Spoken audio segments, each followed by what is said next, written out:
As with all good stories, there is usually a story behind it of how it came to be. This is a story of how Restarting the Apocalypse came to be.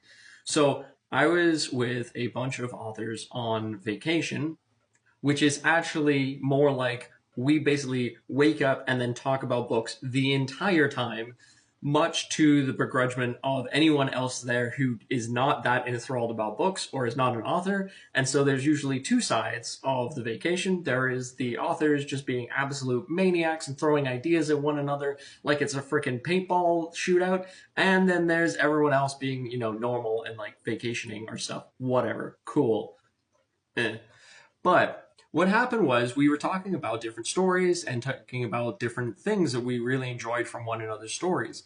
And we talked about how we really liked the regression stuff. We really liked the buddy system, kind of like how we have with Eric and Rugrat, or like with other characters of like party focus instead of it being singular characters, because then they can work off of one another. And the interest of if you had two people going back in time and then Restarting the Apocalypse just sounded so cool that we were like, that's part of that. And we have like, what would they do in this time period? What challenges are they going to do?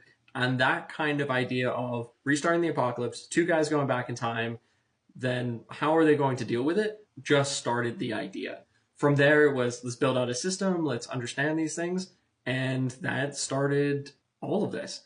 It also started probably 500 to 700,000 words that have been written, which will not be published of Restarting the Apocalypse because I chopped and changed this story so many times to try and give you the best story. So yeah, when you see a finished manuscript, there is a lot of stuff and a lot of time that goes into it, and probably a lot of mojitos. But if you're interested in checking out this story or any other mine stories, check out Amazon /Michael Chatfield, and Restarting the Apocalypse is up right now. Go grab a copy today.